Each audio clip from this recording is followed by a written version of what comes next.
Hello, everyone, and welcome to this week's edition of the Spanish Football Podcast. I'm Phil Kitromilides. I'm joined as ever by Sid Lowe. Hello, Sydney. Good morning, Philip. We had a busy weekend, didn't we? We did indeed. It was the Clásico. And do you know what? It felt like an old Clásico. It felt like there was edge, there was tension. I think the last few years has been kind of quite placid. And this felt like a bit old school. Good. All right. Much more Clásico chat coming up for you. But there were other matches in La Liga. You know, this is the Spanish Football Podcast. We don't just focus on Real Madrid and Barcelona, Sid, do we? We certainly do not. And But we were mostly focusing on Alamau last night. We will probably focus on Real Madrid and Barcelona. Yeah, we probably will. To be fair. But it would be remiss of us not to touch upon the other results from Matchday 10. Friday night, there was a big win for Real Sociedad. They beat Sevilla 2-1 at home, possibly saving the job of manager Sergio Francisco for the time being anyway. Saturday was an absolutely ridiculous game at Montilivi. It finished Girona 3, Oviedo 3. Oviedo were 2-0 up. Then Girona got themselves 3-2 ahead with a 91st minute potential winner from Christian Stuani, only for Oviedo to equalise in the 98th minute. A wild roller coaster of emotions for everybody, particularly Sid Lowe. You've recovered from that, Sydney, just about. I have, just about, yeah.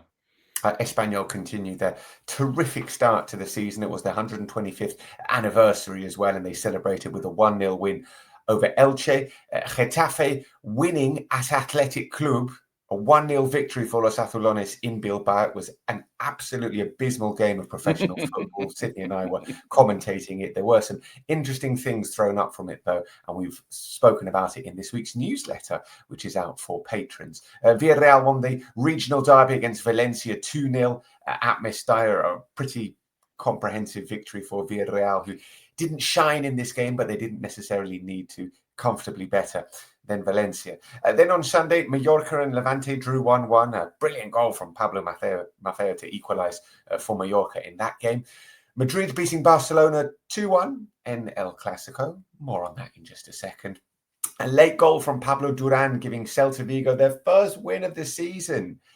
They had 9 games previously. They'd drawn 7 of them 1-1. Remember, we touched upon this ridiculous run from them, and they finally get a victory away to Osasuna as well. Not an easy place to go, El Sadar, but Pablo Duran scoring in the 87th minute. And if you haven't seen the brilliant assist from Barry Aspas to set it up, go and watch it, because it's a terrific pass from the 38-year-old. And Rayo beating Alaves by a 1-0 in the really big fixture of the weekend. Alemão, I might have called him a big Eustace Brazilian lump potentially on WhatsApp to Sydney for the last few weeks, popping up with his first goal for Rayo, a really well taken header.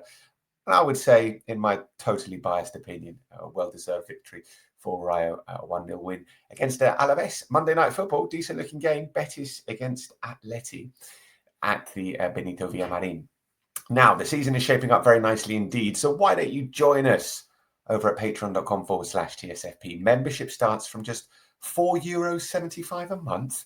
That can't be right, Sid. €4.75 a month, just £1 a week. And you get the Monday and Friday podcasts advert free. You get a Q&A pod, a bonus pod every week. There's the newsletter, the Discord, the WhatsApp community, the TSFP diary, Zoom calls as well. Come and join us. €4.75 a month. Right, let's start with El Clásico, Sydney. Real Madrid 2, Barcelona 1. It was 2-1 at half-time, and it did not look like it would be a goalless second half, let's put it that way, after a pretty breathless opening 45 minutes. We'll talk about the game itself and analyse some of the many things that happened in just a moment. But just continue where you left off, Sid, your feeling of being inside the stadium and that notion that this is a really proper, edgy rivalry again. Yeah, I think for the last few years, we've had brilliant games. That's the first thing to say. And I don't want to fall into the trap of, if you like, kind of glorifying the confrontation and glorifying the stuff that's not the football, because the level of football has been so high for such a long time. We were talking about this. There's only one 0-0 draw in over 50 games. The last time there was a 0-0, I think it was the first in 37 or 39 Clásicos. It's the game that always delivers. But it is true that over the last few years, and I would say certainly obviously the high point of the kind of the tension and the rivalry is the Mourinho Guardiola era. But then you still have that a little bit with Messi and Cristiano Ronaldo and so on. But it's kind of felt a little bit over the last few years like we've seen amazing games, but it hasn't had that sort of sense of, I don't know, vindication, that sense of revenge involved in each game. I think this was really, really important for Real Madrid because they'd lost all 4 Clásicos last year, because they conceded so many goals. What was it? 17-6, I think, the aggregate score across the 4 games last season. Because of that, I think, but yeah. Okay, 16-7, 17-6, very nearly. Because I suppose as well, because it's Xabi Alonso, because they hadn't yet beaten a big team, because last year it felt like that, because of everything that was said by Lamine Yamal and everything that was said about Lamine Yamal, which in a way I think is almost bigger than what Lamine Yamal himself actually said. And it's just kind of in the stadium yesterday, kind of for the first time in a while, it felt like this is... Yeah, there's some tension here. There's a, I suppose with Lamine Yamal, it's a bit easy, it's a bit pantomime, but there's someone to go for, someone to have a go at, someone to get kind of, if you like, wound up by. I know we've had the refereeing tension around these games, and at times that's been very tiresome, and at times that's been confrontational, but it's not really felt like it was about the 2 teams, if you see what I mean. This kind of did, and it felt like a real occasion at the Bernabeu. In as I say, in an era in the last 4 or 5 years, well, actually, sometimes it's not felt like that, and on Sunday I thought it did. That's interesting to hear. I mean, I'm not sure where to start with our analysis of the game because so many things happened. If you missed the game and you didn't know what happened, Real Madrid took the lead through Kylian Mbappé, then Fermín López equalised before Jude Bellingham scored just before half-time, and there were no more goals, although there was plenty of incidents. Real Madrid had a penalty awarded after 5 minutes and then taken away by VAR. I think they scored 3 goals that were ruled out for offside. They had a penalty given at the start of the second half to make it 3-1, but Kylian Mbappé saw it saved by Wojciech Szczesny. There were loads of things happening in this game. Also, Pedri got a red card right at the end for 2 yellows. Andre Lunin also got sent off as well after a massive brawl at full time. I think the underlying thing, Sid, is that Real Madrid won 2-1, and they deserved to win. They were the better team. Yeah, I think so. I mean, one way of putting this is to say that, from let me give you the, if you like, the not the biased point of view, but the selfish point of view. Let me give you the match reporter view of this. There was a period in this game, in sort of back end of the first half, where genuinely the chances were happening too quick for me to get them all written down. It was that kind of game. It was very, very intense. Madrid pressing very high. Barcelona also pressing very high. Lots of space behind the 2 teams. A lot of the attacks were starting in one area and then ending in the other. I thought that Real Madrid did a really, really good job of pressuring Pedri to not allow him to play, of doubling up on Lamine Yamal when they needed to, so that he couldn't play, and Lamine actually had very little influence on the game. They were Barcelona's back line that we've talked about a lot were leaving a lot of space to run into. But I suppose if you say there's 3 goals disallowed for offside, you could argue that they timed that pretty well. Now, one of the 3 isn't really about the line, because one of the 3 is a ball that drops off the goalkeeper and then it's saved and it comes back in from 2 yards. That's slightly different. But 2 goals disallowed. The volume of attacks from Real Madrid, I thought, was very, very high indeed. By the end of the game, I had who scored opened, which I think they use Opta stats. I think it was 38 shots by the end of the game across the 105 minutes that they played, and it was a performance. I thought actually Real Madrid probably will feel they should have won by more than 2-1, but that of course kept the game alive all the way through, and it meant that it was exciting to the very, very end. Even to the point that the red card for Pedri is him picking up the ball on the edge of his area and basically carrying it all the way to the Madrid area, thinking here's one last chance, and then losing control of it and lurching at the ball, desperately trying to get it back and get sent off. And even that was kind of the embodiment of the game. It was a bit imprecise. Like, technically, this wasn't the best Clásico. Wasn't it? Yeah. Yeah, technically, this definitely wasn't the best Clásico I've seen. But in terms of that kind of sense of 2 teams really going at it for at least 65 minutes, then it's true that Barcelona got much more of the ball. And Madrid, I thought, at that point, actually did a pretty good job of containing them. Who played well in this game? Right, well, I think a handful of players really stood out for me. I think Jude Bellingham stood out. I thought that Tchouaméni was very good indeed in a kind of positional sense, just being at the heart of the team and just kind of holding things together while others played. I thought Valverde from right back was very good. Obviously, Szczesny made a load of really, really good saves. I thought Frenkie de Jong was the best of the Barcelona players in the middle of midfield, more so than Pedri, who, as I say, had a lot of pressure put on him, and I thought struggled to influence the game as much as he would have liked to. Mbappé was very, very good indeed. There are some flashes from Vinícius, maybe not as much as with Mbappé and with Bellingham. But yeah, I think if I had to choose a man of the match, I think I'd probably say Bellingham. Well, he did score the winner and set up the other goal as well. And win the penalty. The penalty that was saved by Szczesny as well, which is a really, really good run. I think the setup for the goal, the assist is fantastic. The assist is absolutely extraordinary. Elite, world class. Wasn't sure if it was onside. That was the thing. So and actually, the gap was quite big on that one, as it turned out. Whereas on the other side, it'd been so close. Thing is, when you're commentating a game like this, and a team scores, and there've been so many offside goals and offsides, and you're not sure whether to give it the big, oh, what a terrific goal, blah blah blah, and then hold on, no, it's off. And the players are like that too. I mean, the one that's ruled out that it's put in from a meter. I think they kind of knew. They looked at the lines and were like, yeah, all right. But the others, they really went for it, and of course, then you're thinking, oh shit. All right, let's talk about some stuff that happened in this game. Vinícius, I thought he actually played really well in this game. You were less convinced that it was a really, really strong performance, but I thought it was one of his better performances. I thought he looked really, really dangerous. I thought for the second goal, he's absolutely vital. Yes, the cross isn't the best cross. We discussed to dig out a cross. Yeah, we discussed this off air yesterday because I must admit I found it amazing that Barcelona conceded a goal from a cross like that, because basically all he's trying to do is keep it in somehow, and it loops to the far post. I think a good goalkeeper goes and gets that. Which isn't to say Szczesny's not a good goalkeeper. What I mean is a dominant goalkeeper comes and gets that. But yeah, he made things happen because he went at them. And Jules Koundé, I thought on that goal, Vinícius went past him a bit too easily, actually. Koundé's not had a good season at all. There was a nice line in one of the papers there. I like this. It described Koundé as defending like a security guard at the Louvre. And I thought, well, there you go. That's quite a nice way of putting it. I mean, there's a few things we could say about Jules Koundé, and I think I've commentated almost every Barcelona game this season, and he's just not been at the races. No, he hasn't at all. Those games. I mean, there have been a number of times where he's looked.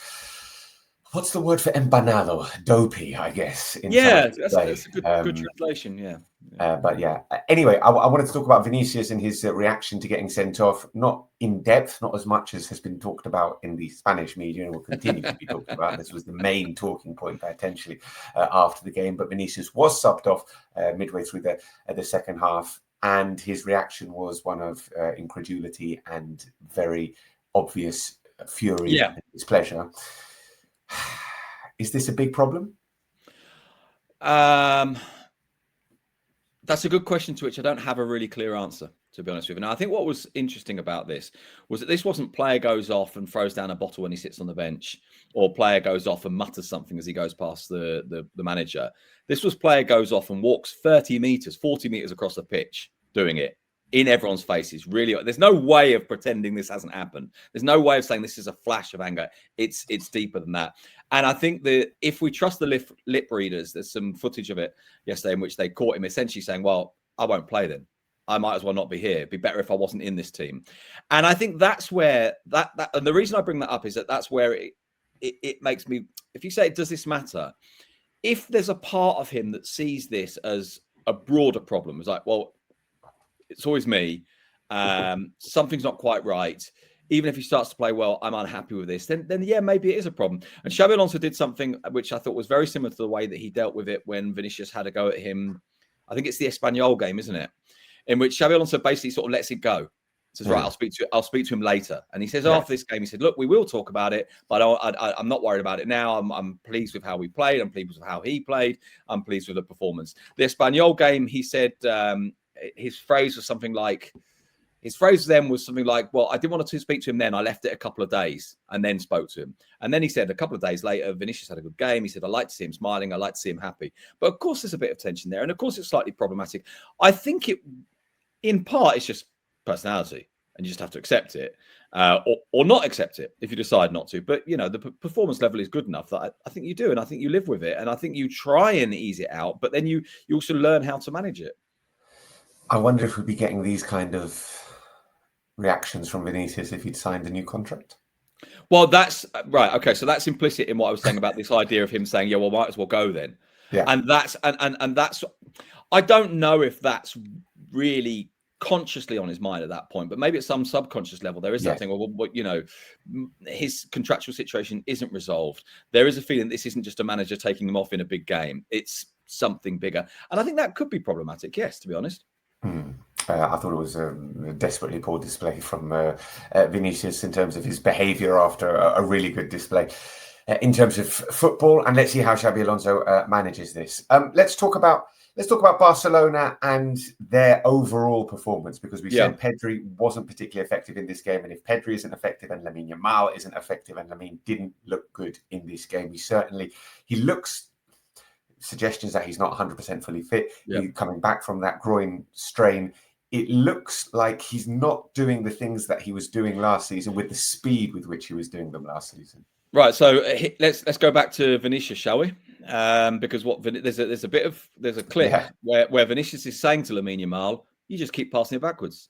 You just keep passing it backwards." And actually, you know what?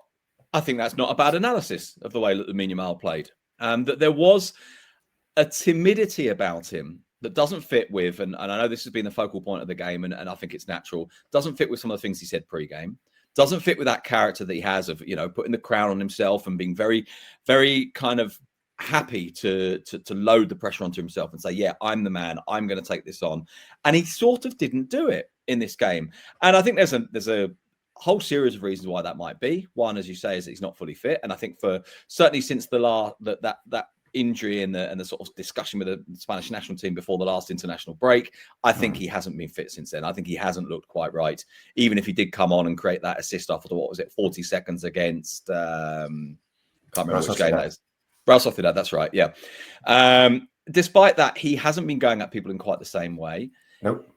He, in this game, I think, had two men in front of him. And there was a bit of talk pre-game about how Álvaro Carreras had played really well against him for Benfica last year. Although, as Marcos Sorg, the number 2, said, well, we beat Benfica in all of those games, which is true as well. And there was lots of goals, certainly in the one away in Lisbon, the 5-4. And so maybe there's an element of Madrid defending him well. I think mostly doubling up on him, not always, but mostly with 2 in front of him. I think there's an element of him not being fully fit. I think there's an element of the rest of the flow not going very well. Also, the players around him. Bear in mind that Lamine Yamal, you look at that front 3, and if you like, you can say look at the front 4 if you're talking about the number 10 position as well. And Lamine Yamal is the only one in it that would normally be in it if everyone was fit. So I think that plays a part as well. I think the absence of Rafinha plays a part. The absence of Dani Olmo plays a part, or even Gavi maybe in that number 10 position, despite the fact that Fermin's playing really well, and I personally like him. The absence of Lewandowski. Ferran, I thought, had an almost anonymous game. Had one really good chance and wasted it. Really, really good chance. Really good chance. Very fair. Although the best chance was Koundé right at the end. And actually, the reason set up by Lamine. Exactly. The reason why I bring this up is that Lamine, who didn't do very much, produced one absolutely wonderful pass, which really and truly should have been the equaliser. Yeah. If Koundé either heads that or controls the chest well, he scores or should score. Yeah. So I think it's true to say that Lamine wasn't right. I think and I think there are factors that help to explain it. The other factor, as I say, is that it's Real Madrid. This is a very good side you're playing against. Well, of course, it is a very good side, and you're up against a team being led by an extraordinary player in Kylian Mbappé, and the way he took all his goals. Not all of them counted, but he did have the ball in the back of the net a number of times. The first one, which is ruled out for a very, very small offside, is just it's what happens when a player of that talent with that much confidence takes a shot on, because he doesn't even think about it. This is from miles out. The ball drops and he just smacks it. It's a brilliant hit. He's obviously clearly physically, mentally 100% looking so sharp, looking like he's going to score every time he's anywhere near the penalty area. And this is the Kylian Mbappé that Real Madrid waited 7 years to sign. Yes, and Xabi Alonso had said pre-game about the, if you like, the emotional or psychological, mental process of being settled and understanding and being happy and being fit and things happening quickly because of the confidence and things happening smoothly. Now, Kylian Mbappé, even last year, certainly after about Christmas, was doing some of these things, but I think even more so now. I was looking at the stats last night, thanks to Al. Actually, Al sent me this kind of, I suppose, what would you call it, graphic description of where Kylian Mbappe's goals come from. Yes. And because one of the things that it's really struck me, and that the goal that he scored yesterday that was ruled out from a distance doesn't show this, but the goal that he scored that did count does show this. Yes. You see the positions he's scoring from. He's scoring from that centre forward, number 9, inside right position. Whereas we've talked so much about him coming in off the left. And I think he started to really understand the movements for that position, which is really, really good news from Madrid, because of course it takes him away from Vinícius. And it prevents, which isn't to say take someone away from Vinícius. What I mean is it prevents that problem we had of players trying to occupy the same space on the left. And I think they're dealing with that really well. And his finishing is really, really good. And that goal that was ruled out, it sits up perfectly. And it sits up in a way you think, yeah, hit it. But not many players would take it quite so quickly, quite so thinkingly, and quite so cleanly. You see there's if you do a freeze frame on it, he's off the floor when he hits it. He's sort of in the air and swinging his foot through it. He takes it very, very well. Have you done a freeze frame on it, Sid? I might have done last night while I was watching the game back, because I was watching the swing of the strike, and I thought, here we go. I think we can pause this here. It's a shot map. What Sid sent? What Al sent you? What did I call it? I don't know, but it's okay. But shot map, yeah. There you go. Right, Real Madrid are 5 points clear at the top of the table, Sid. After all that, which is, it's not a definitive gap, but whenever it's more than 3 points, I think, between these two sides, isn't it? That's when it becomes an important gap. Yeah, and also, you know, there's first of all, there's the size of the gap, and as you say, whenever it's more than one game's reach, then it feels significant. The other thing is to say that you look at this and you think, it doesn't feel like Real Madrid are going to concede, are going to let go of very many points this year. And one of the reasons why I say this is precisely because they haven't always convinced us until now. And yet, despite not convincing us until now, they've only lost one game. It is true that they lost that one game, conceding 5 and getting absolutely battered by Atletico Madrid. But even as this shape was starting to form, even as the structure was starting to be bedded in with quite a lot of absentees as well, they were still winning games and not always convincing us. And for me, they're still not enormously creative. They're still, it's not, but in a way, that was the thing that they didn't need to do. The thing they needed to do was the structure and make it work. And I saw a really interesting statistic the other day about the kilometers they're covering, which is actually less than they did with Ancelotti. Yes. Of course, they're running better. They're running less, but they're running better. They're covering territory better. And that brings me to the word that Alonso keeps using about Bellingham is efficient, effective, you know, not necessarily covering the whole pitch or trying to cover the whole pitch, but covering the right bits of the pitch. And I think that's sort of what's starting to happen with Real Madrid.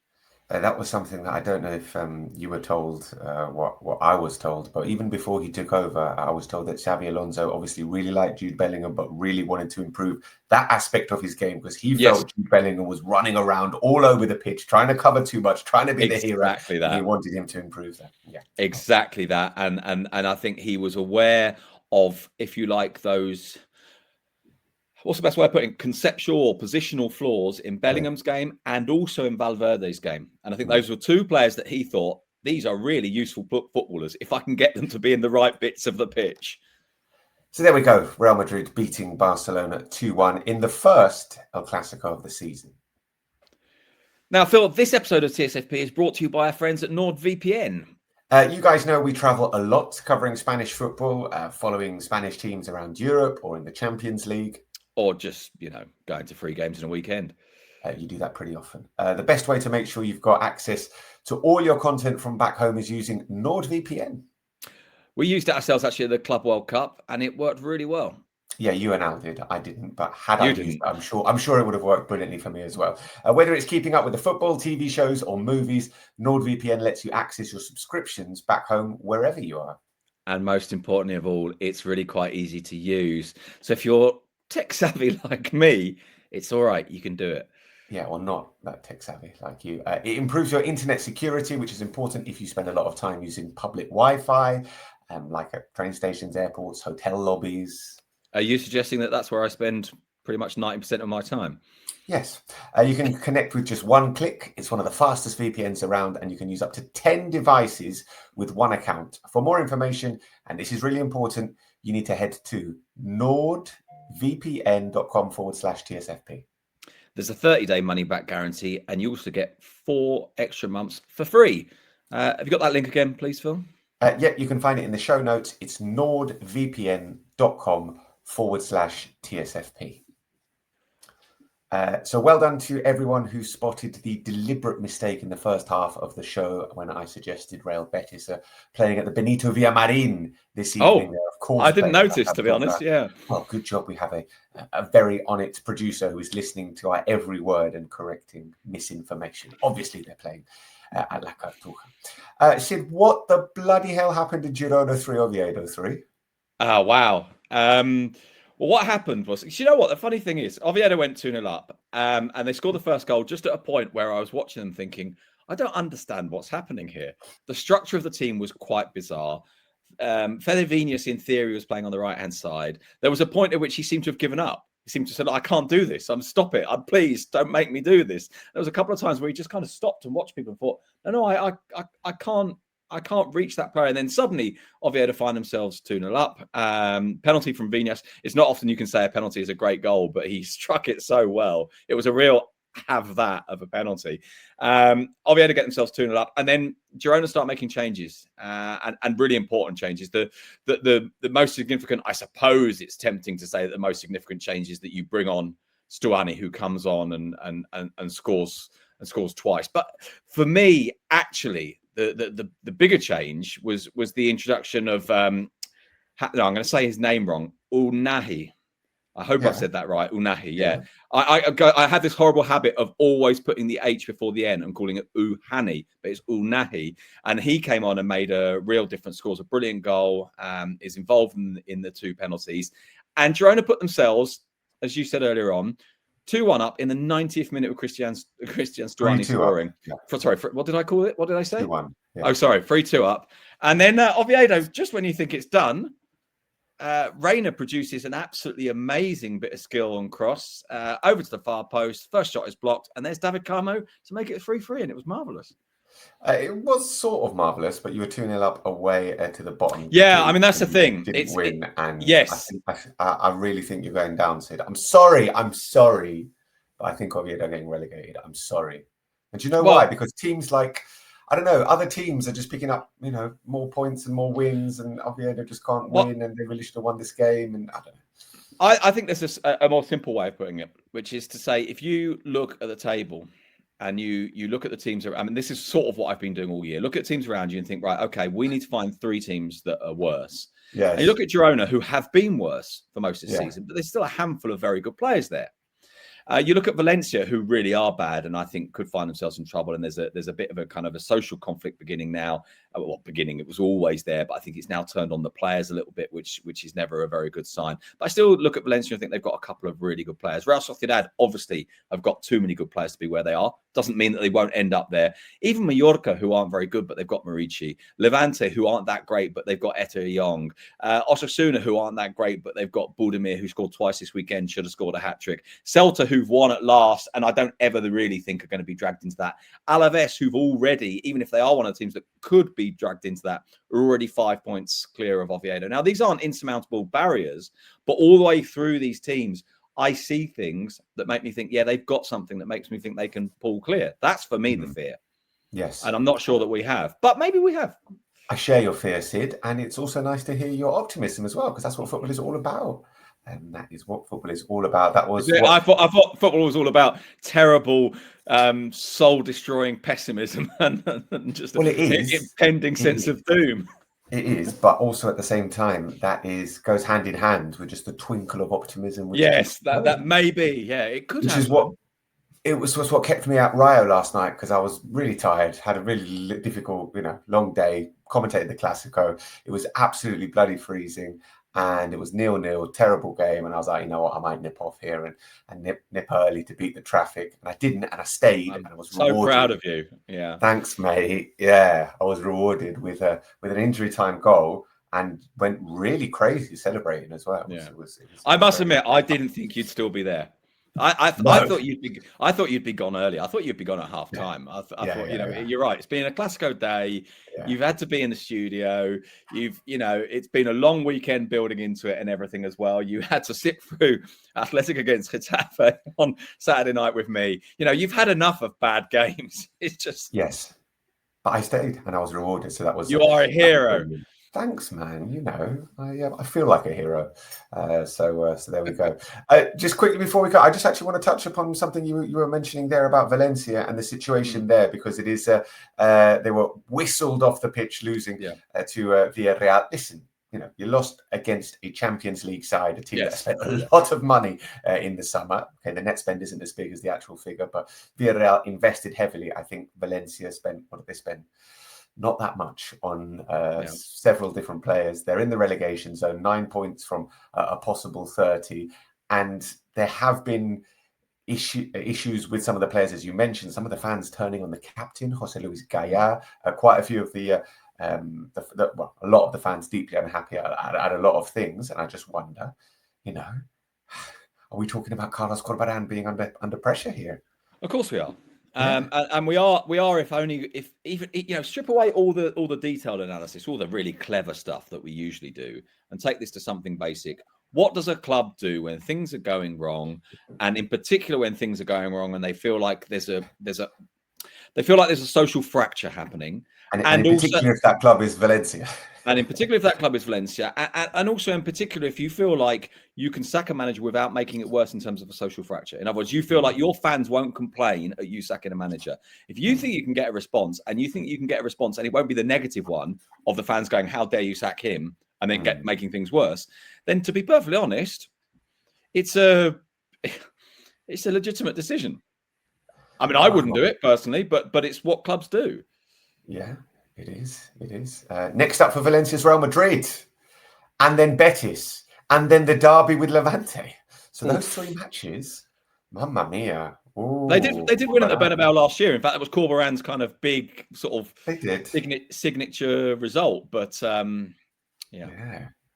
We've got we'll see. Watch this space because Corberán is under pressure. Valencia is a bit of a basket case club, and we know anything can happen there. We've got Copa del Rey first round as well coming up in midweek, Sid. And after yesterday, I wasn't planning to go to Club Deportivo Juncos against Rayo Vallecano, but I am now. So brilliant! It is going to rain. And that is sort of making me think, do I really want to stand? You don't like rain, do you? You really don't like rain. Do I want to just stand in the pissing rain somewhere on the outskirts of Toledo on a cold Wednesday evening watching Rayo Vallecano? And the answer is, yeah, I do. So I think I'm going to go and do that. You should do. Cup games are brilliant. I love cup games. I love going to little stadiums and particularly if it's somewhere you haven't been before. And I imagine it's a ground you probably haven't been to before. I haven't. I don't know it. No. Are you going to any? Well, unfortunately, I'm what's the word I'm looking for? I am sole parenting this week, so it's very difficult. Unless, of course, I can somehow, I think you could convince your boy to go to Inter de Valdemoro against Getafe. I'm quite that's a possibility. I was actually looking at the travel connections for Orense. No, come on, that's too far. Not on a sport night. It's a very long way. But Valdemoro is, just around the corner against Getafe, and you've got the Mayoral brothers coming up against. That's fun. That I do like the thought of that one. Mayoral plays for Getafe. Kitty Mayoral plays for Valdemoro. Anyway, more on the Copa del Rey potentially in our bonus pod, which will be available for patrons later on in the week. There's loads of stuff we didn't talk about on today's podcast. So ask us a question, which we will answer on our Q&A pod, which will be out tomorrow for patrons. Remember, patreon.com/TSFP. Loads of Spanish football content there. If you don't want to join us there, okay, fine. Won't hold it against you. But make sure you listen every Monday and every Friday to the preview pod as well. Thanks for listening, and we'll speak soon. Adios. Cheerio.